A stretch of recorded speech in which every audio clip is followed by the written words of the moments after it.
Anong balita mga pare ko Last season marami dito ang nagulat nang magtapos ng bilang second seed ang New York Knicks. Halos nung nasa kalahati na ang laro ng season ay injured na si Julius Randle at iba pa kanilang mga players. Kamuntikan rin sila pumasok sa East Finals kahit na marami sa kanilang mga players ang hindi healthy noong playoffs. Kaya naman nung makuha nila dito si Mikal Bridges ay marami na nga nagsabi na kaya na nga nila ditong tapatan ang healthy Milwaukee Bucks para sa second best team sa East. Sa likod yan ang defending champion na Boston Celtics. Ang isang naging problema dito ng New York Knicks noong nakaraang season ay ang pagkaka-injured ng kanilang sentro na si Mitchell Robinson. At ngayon ay nasolusyonan na nila ito at nakuha na nga nila dito si Karl Anthony Towns na bilang kanilang magiging main center. So basically nawala sa playoff team nila last season si DiVincenzo at Julius Randle dahil nga mga injured nga ito. Ngayon napalitan naman na ito ni Mikal Bridges at Karl Anthony Towns dahil Boston Celtics ang champion. Sila ang magiging sukatang ngayon. Kaya naman ang tanong ay magiging sapat na ba ito laban dito sa defending champion na Celtics kung sakaling magkita nga sila sa Eastern Conference Playoffs.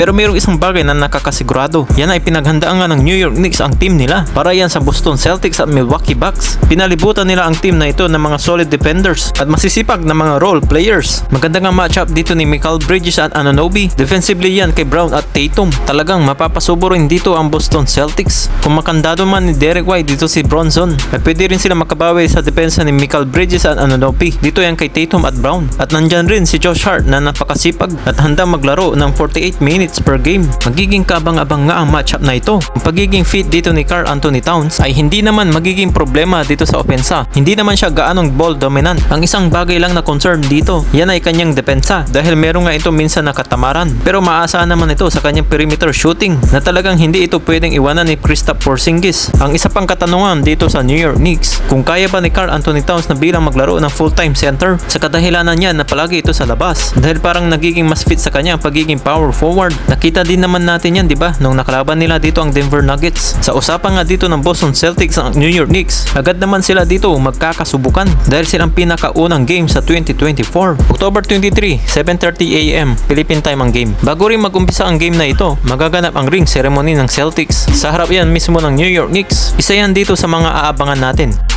Samantalang naman mga pare ko ang isa pang ulit na player na maaari pang makadagdag dito ng team ng Lakers, ang isa pang pagdagdag sa kanilang starting center. Dahil nga naman nakarang araw, isa sa mga inilabas na nga mga plano dito ni JJ Redick, ang pagbalik ng mga starting lineup nila D'Angelo Russell, Austin Reeves, LeBron James, Rui Hachimura at Anthony Davis. Sa pamamagitan ng starting lineup na ito ay ito pa yung mga panahon ni Darvin Ham. Wala pa sa mga plano ni JJ Redick na ilagay pa sa starting lineup si Christian Coloco. Sa kadahilanan niyan na bago lang ito sa kanilang team at kakagaling lang ito sa kanyang sakit na blood clot. At sinabi pa dito ni JJ Redick na ayaw niya itong mabigla at hindi niya rin ito basta-basta ibababad sa laro. Kaysa pa dito sa mga rason ay naghahanap pa ng starting center ang Lakers at ang planong ilagay na power forward si Anthony Davis. Isa sa mga planong kunin dito ng Lakers na center, yan ay wala nang iba kundi si DeAndre Ayton. Tatlong team ang posibilidad na mapuntahan dito ni Ayton. Yan ay ang Pelicans, Lakers at Warriors. Dahil bibitawan na nga siya dito ng Portland. Mas lalo kasi magiging kabang-abang pag nakuha ito ng Warriors o kaya naman ng Lakers. Nasa kanya na rin ang desisyon kung saan siya pupuntang team. Pero nakadepende pa rin yan sa mga management. Dahil ang Golden State ay sentro din ang kailangan nila. Ano kaya mga masasabi nyo dito mga pare ko? Tara pag-usapan natin yan sa comment section sa baba.